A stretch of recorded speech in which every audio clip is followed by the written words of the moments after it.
জীবন, এখন কুমিল্লার অবস্থা কেমন দেখছেন এবং সেখানকার লোকজন কি নিরাপদ আশ্রয়ে যেতে পারছেন কিনা?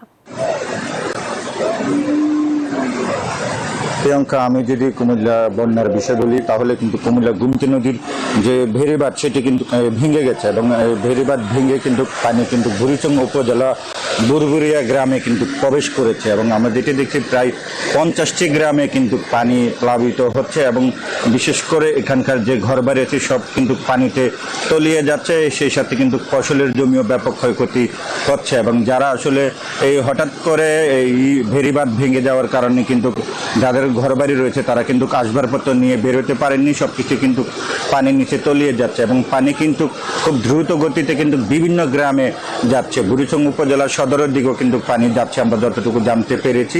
এই মুহূর্তে আমি বুড়িচং উপজেলা বুরবুরিয়া গ্রামে এসেছি। আমরা দেখছি যে বিভিন্ন এলাকায় কিন্তু পানি খুব স্রোত কিন্তু অনেক দ্রুত ছড়াচ্ছে এবং মানুষ কিন্তু আসলে আহাজারি করছেন, কান্নাকাটি করছেন যে তাদের প্রয়োজনীয় জিনিসপত্র তারা নিয়ে বেরোতে পারেননি এবং আমরা কয়েকজনের সাথে কথা বলেছিলাম, তারা বলছেন যে এই পরিস্থিতি আসলে খুবই খারাপ অবস্থা, ভয়ঙ্কর অবস্থা। গত কয়েকদিনে টানা বৃষ্টি এবং ভারতের উজারঢলের পানির কারণে কিন্তু গুমতি নদীর পানি বৃদ্ধি পেয়েছিল এবং মানুষ কিন্তু খুবই আতঙ্কের মধ্যে দিয়ে রাত পার করেছেন। তো অবশেষে বুড়িচং উপজেলায় এই বুরবুরিয়া গ্রামে কিন্তু গুমতি নদীর বাঁধ ভেঙে গেছে। এখন মানুষ কিন্তু দিশেহারা হয়ে পড়েছেন এবং সব কিছু মিলেই আসলে মানুষের অবস্থা খুবই খারাপ, মানুষ কিন্তু ভালো নেই বুড়িচংয়ে বাসী।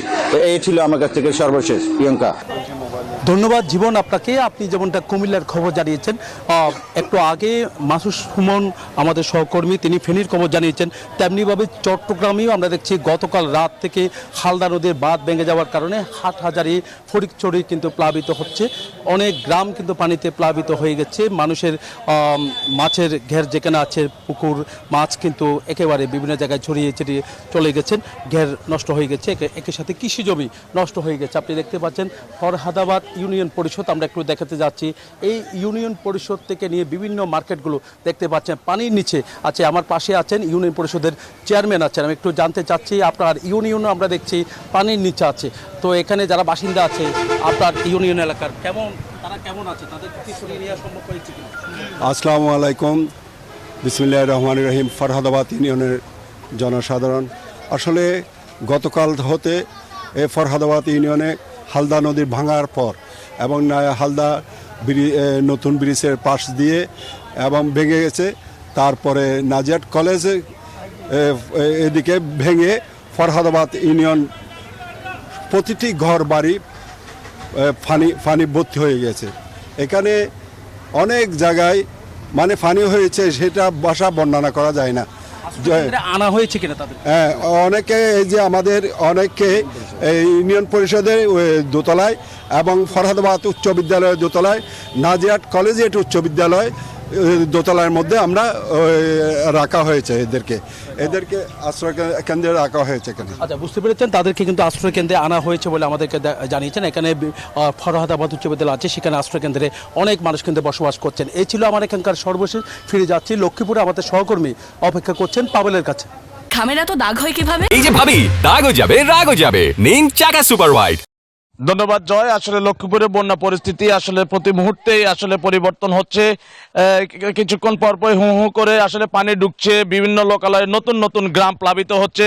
আমরা এখন রয়েছি লক্ষ্মীপুর সদরের ভবানীগঞ্জের সুতারগাপটা এলাকায়। এখানে একটু যদি আমরা দেখানোর চেষ্টা করি যে বিভিন্ন ঘরবাড়ি, বিভিন্ন প্রতিষ্ঠান এবং বিভিন্ন মসজিদ আসলে পানি ঢুকে পড়েছে। মানুষজন আসলে অনেকেই আসলে রাস্তায় আশ্রয় নিয়েছেন এবং অনেকে নিরাপদ আশ্রয়ে ছুটছেন। আসলে মালামাল ছেড়ে তারা ঘর ছেড়ে অন্যত্র অনেকে যেতে চাচ্ছেন না, বাড়ির পাশে আঙ্গিনায় তারা অপেক্ষা করছেন। আমি কথা বলেছি জেলা ত্রাণ ও পুনর্বাসন কর্মকর্তার সঙ্গে, তিনি আমাকে যেমনটি জানিয়েছেন যে লক্ষ্মীপুরে এখন পর্যন্ত 6,57,000 মানুষ পানিবন্দী অবস্থায় রয়েছে।